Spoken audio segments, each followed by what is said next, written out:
La luz mortecina se filtraba entre los puestos abarrotados del mercado de Sonora, ese laberinto de misticismo enclavado en el corazón de Ciudad de México. Miguel Ángel Ruiz, un artesano de 45 años conocido por sus elaboradas calaveras de azúcar, caminaba entre los pasillos estrechos con la mirada inquieta. El Día de Muertos se acercaba, y necesitaba inspiración nueva. Algo diferente, murmuraba para sí mismo mientras pasaba entre puestos de hierbas, muñecos de vudú y amuletos. Su trabajo, aunque hermoso, comenzaba a parecerle repetitivo. Fue entonces cuando lo vio, un puesto casi escondido en la esquina más oscura del mercado. Una anciana de piel arrugada como papel viejo y ojos negros como obsidianas atendía silenciosamente.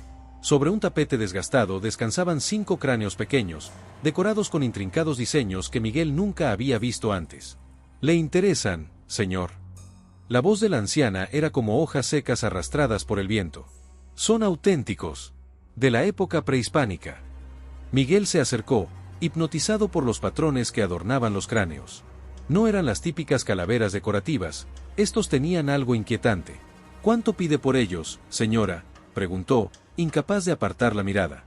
«Para usted, 1000 pesos cada uno», respondió la anciana. «Pero debo advertirle, no son simples adornos. Tienen historia. Tienen alma». Miguel soltó una risa nerviosa. «Todos los objetos antiguos la tienen, ¿no? Por eso son tan especiales». La anciana no sonrió. «Estos más que cualquier otro. Fueron encontrados en un cenote sagrado en Yucatán. Las almas que habitaron estos cráneos no tuvieron un entierro apropiado». Miguel apenas escuchaba, ya sacando su cartera. La inspiración que tanto había buscado estaba frente a él.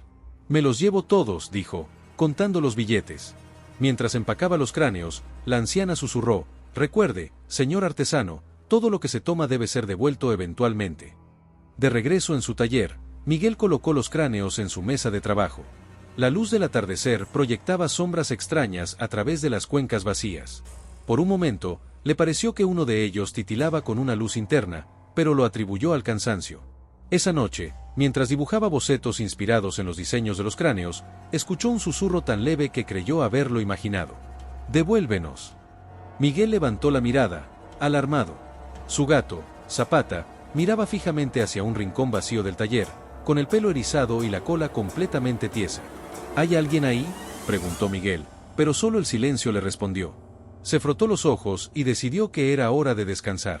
Mientras apagaba las luces, no notó cómo uno de los cráneos giraba lentamente, siguiendo sus movimientos con sus cuencas vacías.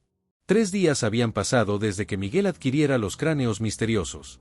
Su taller se había transformado en un frenesí creativo. Las paredes estaban tapizadas con bocetos inspirados en los patrones antiguos, y sus manos trabajaban incansablemente moldeando papel maché y mezclando colores vibrantes. Carmen, su joven asistente de 23 años, observaba con preocupación. «Nunca te había visto trabajar así», Miguel comentó mientras acomodaba las nuevas calaveras. «Es como si estuvieras poseído». Miguel apenas levantó la mirada. Ojeras profundas enmarcaban sus ojos, pero brillaban con intensidad febril. «Son estas piezas, Carmen. Tienen algo único». Lo que no le contó a Carmen eran los sueños. Cada noche desde que trajo los cráneos, Miguel soñaba con personas que nunca había conocido: un guerrero con el rostro pintado, una joven sacerdotisa con plumas en el cabello, un anciano chamán, un niño con collar de jade y una mujer con tocado de flores. Todos lo miraban con ojos acusadores, suplicando en un idioma que no comprendía pero que, de alguna manera, entendía. «Devuélvenos a la tierra sagrada». Esa tarde, mientras trabajaba solo, ocurrió la primera visión. Estaba pintando detalles en una calavera cuando la luz cambió. El taller se desvaneció, y Miguel se encontró de pie en medio de una ceremonia antigua. Antorchas iluminaban un cenote, y sacerdotes mayas cantaban mientras bajaban cuerpos al agua. Entre ellos, vio al niño del collar de jade. El pequeño lo miró directamente. «No pertenecemos a tu mundo», dijo el niño en perfecto español. «Nos has perturbado». La visión se disipó. Miguel se encontró jadeando, el pincel caído al suelo y la mano temblando. «Miguel, ¿estás bien?». La voz de Pablo, su viejo amigo y proveedor de materiales, lo devolvió a la realidad. «Sí, solo me quedé dormido», mintió Miguel, limpiándose el sudor. Pablo dejó las cajas que traía y estudió los cráneos con desconfianza. «¿De dónde sacaste esas cosas? Tienen una energía muy extraña». «Del mercado de Sonora». «Una ganga, no». Pablo frunció el ceño. Ten cuidado, Miguel. El día de muertos se acerca, el velo entre los mundos se adelgaza. Hay objetos que no deberían moverse de su lugar de descanso. Esa noche, Miguel no pudo dormir. A las 3 de la madrugada, un ruido lo sobresaltó. Pasos lentos y arrastrados provenían del taller. Zapata, su gato, saltó al refrigerador y bufó hacia la puerta. Miguel Ángel. Una voz femenina, etérea y antigua, lo llamó desde abajo. Tenemos que hablar contigo. El amanecer encontró a Miguel despeinado y con los nervios destrozados. Después de aquella voz en la madrugada, había permanecido en vela hasta los primeros rayos de sol. Solo entonces encontró el valor para bajar al taller. Todo parecía normal. Los cráneos seguían en la mesa, inmóviles. Miguel casi se convenció de que todo había sido su imaginación. Carmen llegó puntual como siempre, pero se detuvo al ver su aspecto. «Dios mío, pareces un zombi». Miguel intentó sonreír. «Mala noche. Demasiado café». Carmen se cruzó de brazos. «Miguel Ángel Ruiz, te conozco desde que usaba trenzas. No me mientas». Hubo algo en su firmeza que quebró las defensas de Miguel. Le contó todo, la anciana, las advertencias, los sueños, las visiones y la voz de la madrugada. «Tenemos que investigar», dijo Carmen finalmente. «Si esos cráneos son realmente antiguos, quizás deberían ser devueltos o llevados a un museo». Esa tarde visitaron la Universidad Nacional. El contacto de Carmen resultó ser el doctor Ernesto Vidal, un antropólogo especializado en rituales funerarios prehispánicos. «Fascinante», murmuró el doctor Vidal mientras examinaba fotografías de los cráneos. «Por los patrones, diría que son mayas, probablemente del periodo clásico tardío». «¿Podrían haber sido encontrados en un cenote?», preguntó Miguel. «Sin duda. Los mayas consideraban los cenotes como entradas al inframundo, Xibalba. Muchos sacrificios se realizaban allí, especialmente en tiempos de sequía». De regreso al taller, encontraron a Pablo pálido y agitado. «Algo pasó mientras no estaban», dijo en cuanto entraron. «Estaba acomodando materiales cuando sentí como si alguien me observara. Me giré y...». Tragó saliva. «Juro que vi a una mujer con un tocado de flores parada junto a los cráneos. Cuando parpadeé, desapareció». Esa noche, decidieron no dejar los cráneos solos. Los tres permanecieron en el taller, rodeados de velas. El doctor Vidal les había proporcionado un mapa con la ubicación de varios cenotes sagrados en Yucatán. A medianoche, las luces comenzaron a parpadear. La temperatura descendió bruscamente. Todos los cráneos empezaron a brillar con una luz azulada, y la habitación se llenó de susurros en un idioma antiguo. Ante ellos, 5 figuras translúcidas se materializaron: el guerrero, la sacerdotisa, el chamán, el niño y la mujer con tocado. «Has tomado lo que no te pertenece, artesano», habló el chamán, su voz resonando con autoridad sobrenatural. «Nuestros restos fueron consagrados al inframundo en ritual sagrado. Al sacarlos, has condenado nuestras almas a vagar sin descanso». «¿Qué puedo hacer para ayudarlos?», preguntó Miguel, temblando. «Debes devolvernos al agua sagrada antes del Día de Muertos», respondió la mujer del tocado. «¿Cuál cenote?», preguntó Carmen con valor. «Hay muchos en Yucatán». El niño señaló uno de los cráneos. «La respuesta está escrita en nosotros mismos. Lee los símbolos correctamente, y encontrarás el camino». Las figuras comenzaron a desvanecerse, pero el guerrero se mantuvo un momento más. «Si fracasas, artesano, tu alma se unirá a las nuestras en el limbo eterno». Los tres se miraron, pálidos y conmocionados. Miguel se acercó a los cráneos con nuevos ojos. «Tenemos que descifrar estos símbolos», dijo con voz ronca. «Y tenemos que hacerlo rápido. El Día de Muertos está a solo una semana». La mañana siguiente, el taller se había convertido en un improvisado centro de investigación. Miguel había contactado nuevamente al doctor Vidal, quien ahora examinaba los cráneos con una lupa. Carmen buscaba información sobre cenotes sagrados en su laptop, mientras Pablo dibujaba cada uno de los patrones en hojas grandes. Los mayas tenían un sistema de escritura complejo, explicaba el doctor Vidal. Cada glifo podía representar una sílaba, una palabra o un concepto. Y estos no son glifos estándar, parecen ser una variante ceremonial. Miguel frotó sus ojos cansados. Los susurros continuaban, un murmullo constante que lo mantenía alerta. «Doctor, ¿realmente cree que podremos descifrar esto a tiempo?», preguntó con desesperación. El doctor Vidal ajustó sus lentes. «La arqueología es como un rompecabezas. Con paciencia y método, cualquier misterio puede resolverse». Pero la paciencia era un lujo que no tenían. Los fenómenos extraños aumentaban, herramientas que se movían solas, sombras imposibles, y temperaturas que fluctuaban dramáticamente. «Creo que encontré algo», exclamó Carmen. «Miren esto». Había encontrado un artículo sobre un cenote recientemente descubierto en Yucatán llamado Itzamtooc, cráneo sagrado en maya. El artículo menciona que es uno de los pocos donde se han encontrado evidencias de sacrificios humanos durante la gran sequía del siglo IX, explicó Carmen. Mientras tanto, Pablo había estado comparando sus dibujos con un libro de glifos mayas. «Este símbolo se repite en todos los cráneos», señaló, mostrando un patrón particular. El doctor Vidal estudió el símbolo y luego miró las imágenes del artículo.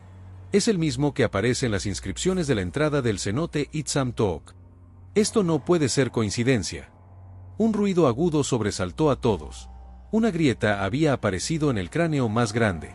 «Están deteriorándose», murmuró Miguel con horror. «¿Qué significa esto?» «Significa que se nos acaba el tiempo», respondió el doctor Vidal. «Si estos restos no son devueltos pronto, podrían desintegrarse. Y las almas quedarían atrapadas para siempre», completó Carmen. Miguel tomó una decisión. «Tenemos que ir a Yucatán. Ahora». Pablo negó con la cabeza. «No puedes abandonar tu negocio justo antes del Día de Muertos». «¿De qué sirve el negocio si pierdo mi alma?», replicó Miguel. «Tengo un primo en Mérida», dijo Pablo. «Héctor. Es guía turístico, conoce toda la península». Carmen ya buscaba vuelos. «Hay uno que sale mañana temprano». Esa noche, mientras empacaban los cráneos, Miguel se sintió observado. Al levantar la mirada, vio al niño del collar de jade en un rincón. «Te están engañando», dijo el espectro con voz infantil pero maliciosa.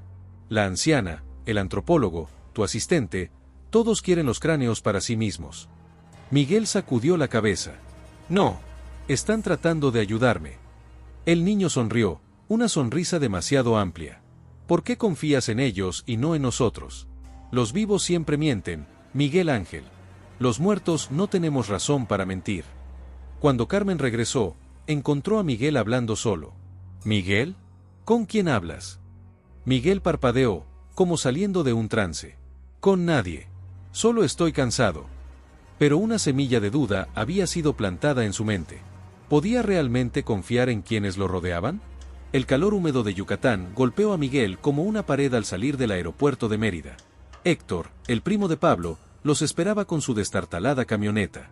«El cenote Itzamtooc es particularmente sagrado», explicó Héctor durante el viaje. «Según las leyendas, fue reservado para sacrificios en tiempos de desesperación.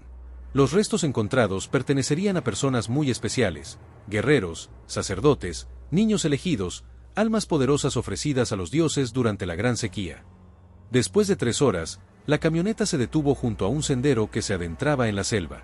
«A partir de aquí vamos a pie», anunció Héctor. Cuando finalmente llegaron al cenote, un silencio sobrenatural cayó sobre el lugar. Era un agujero circular en medio de la selva, sus paredes descendiendo hacia aguas de un azul profundo, casi negro en el centro. Mientras Héctor preparaba el equipo para el descenso, Miguel sacó los cráneos. Al contacto con el aire del cenote, comenzaron a vibrar visiblemente. Fue entonces cuando notó algo alarmante. El cráneo asociado con la sacerdotisa tenía una grieta que no había estado allí antes. A través de ella, vio algo brillante, una delgada placa de oro con inscripciones. Repentinamente, un viento antinatural agitó la vegetación. Las aguas comenzaron a moverse en patrones circulares, como si algo enorme se agitara en sus profundidades. 5 columnas de niebla azulada emergieron del agua, tomando forma: el guerrero, la sacerdotisa, el chamán, el niño y la mujer del tocado. «Has venido», habló el chamán. «Pero llegas tarde. El sol se pondrá pronto, y con él, nuestra oportunidad de cruzar se desvanecerá por otro año». Miguel sostuvo los cráneos. «Hemos venido a devolverlos a su lugar de descanso». La sacerdotisa señaló la placa dorada. «¿Leíste la advertencia? ¿Entendiste el verdadero propósito de nuestro sacrificio? En tiempos de sequía, 5 almas fueron ofrecidas. No como súplica por lluvia, sino como sello para contener lo que habita en las profundidades. Como respuesta, las aguas se agitaron violentamente. Una oscuridad malévola comenzó a elevarse desde el centro. Aquello que dormía bajo las aguas sagradas», explicó el guerrero. «Aquello que nuestro sacrificio encadenó. Aquello que ahora, gracias a tu interferencia, está despertando». La revelación golpeó a Miguel. Los 5 no habían sido simples víctimas, Habían sido guardianes, sus almas atadas a este lugar para mantener sellada una entidad antigua, algo que los mayas temían lo suficiente como para sacrificar a sus mejores. Por eso nos llamaste, dijo el niño. No para liberarnos, sino porque sentiste su llamado a través de nosotros. La oscuridad en el agua se arremolinaba, formando un vórtice hipnótico. Miguel sintió una atracción irresistible hacia ella. ¿Qué es esa cosa?, gritó Carmen. Los antiguos lo llamaban Apuch, el señor de la muerte, respondió la mujer del tocado. Pero es más antiguo que cualquier nombre. Estaba aquí antes que los dioses, antes que los hombres. ¿Qué debemos hacer?, preguntó Miguel. Debes completar el ritual interrumpido, respondió el chamán. Devolver nuestros restos al agua, pero con el propósito correcto, no para liberarnos, sino para volver a atarnos como guardianes. Los glifos en la placa contienen las palabras del ritual, dijo la sacerdotisa. Debes leerlas mientras desciendes nuestros restos al agua, antes de que el sol toque el horizonte. Miguel miró al cielo. El sol descendía peligrosamente. Tendrá que ser una inmersión directa, dijo con determinación. Carmen, necesito que me ayudes a leer los glifos. Con los cráneos en una bolsa y la placa en mano, Miguel se paró al borde del cenote. Las 5 apariciones lo rodeaban. El ritual nos atará de nuevo a este lugar, pero también a ti, advirtió el guerrero. Tu vida estará ligada a nuestra vigilancia. Sin vacilación, Miguel saltó hacia la oscuridad que lo esperaba. El agua recibió a Miguel como un abrazo helado.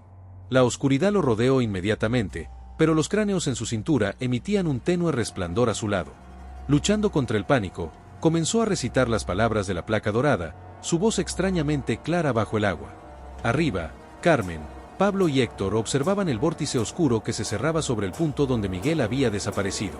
Las 5 apariciones se habían desvanecido. Los minutos pasaron eternos. El sol tocó el horizonte, tiñendo las aguas de rojo sangre. No va a volver, ¿verdad?, susurró Carmen, con lágrimas en sus mejillas. Justo cuando el último rayo de sol se desvanecía, el agua se calmó repentinamente. La oscuridad antinatural se disipó, dejando solo la serena superficie reflejando las primeras estrellas. Y entonces, con un borboteo suave, Miguel emergió en el centro del cenote, jadeando por aire. Pablo y Héctor nadaron hacia él para ayudarlo. Cuando lo arrastraron a tierra firme, notaron el cambio. El cabello de Miguel, antes negro, ahora mostraba 5 mechones blancos. Sus ojos parecían contener una profundidad imposible, como si miraran simultáneamente este mundo y otro. ¿Lo lograste?, preguntó Carmen. Miguel asintió débilmente. Están en paz. Por ahora. Su voz sonaba extraña, como si otras voces susurraran junto con la suya. Pero el sello debe ser mantenido. Ahora yo soy parte de él. ¿Qué significa eso?, preguntó Pablo. Significa que he hecho un pacto. Mi vida por su descanso. Cada año debo volver para renovar el ritual. Un año después, el taller de Miguel en Coyoacán había cambiado. Sus diseños habían evolucionado, adquiriendo una profundidad que atraía a coleccionistas de todo el mundo. En la trastienda, un pequeño altar permanecía iluminado con velas. 5 pequeñas calaveras de azúcar, recreaciones de los cráneos originales, reposaban sobre un tapete con símbolos antiguos. Frente a ellas, un cuenco de agua fresca se renovaba cada mañana. Carmen se había vuelto socia del negocio. La exposición en el Museo de Antropología fue un éxito, comentó mientras revisaba las cuentas. Miguel asintió, sus manos trabajando mientras su mente parecía estar en otro lugar. Los 5 mechones blancos se habían extendido ligeramente. ¿Estás bien?, preguntó Carmen. La fecha se acerca, ¿verdad? Sí, respondió. En 2 días sería el Día de Muertos, el momento en que debía regresar al cenote. Esa noche, solo en el taller, Miguel encendió incienso de copal. No necesitaba llamarlos, sabía que estaban siempre presentes, observando a través de sus ojos. ¿Sigue contenido?, preguntó al aire. Una brisa imposible agitó las velas, aunque ninguna ventana estaba abierta. Una voz que era 5 voces respondió en su mente. Por ahora. Pero se fortalece con cada ciclo. El ritual debe ser perfecto este año. En el altar, las calaveras de azúcar brillaron brevemente con luz propia. Miguel sonrió con resignación. Lo que comenzó como una búsqueda de inspiración artística se había convertido en un destino eterno, guardián de un sello antiguo, puente entre el mundo de los vivos y algo que acechaba desde las profundidades de un cenote olvidado. Mientras las estrellas brillaban sobre Ciudad de México, Miguel continuó su trabajo, sus manos creando belleza a partir de la muerte, como lo habían hecho siempre los artesanos del Día de Muertos, pero ahora con una conexión más profunda con el misterio que celebraban.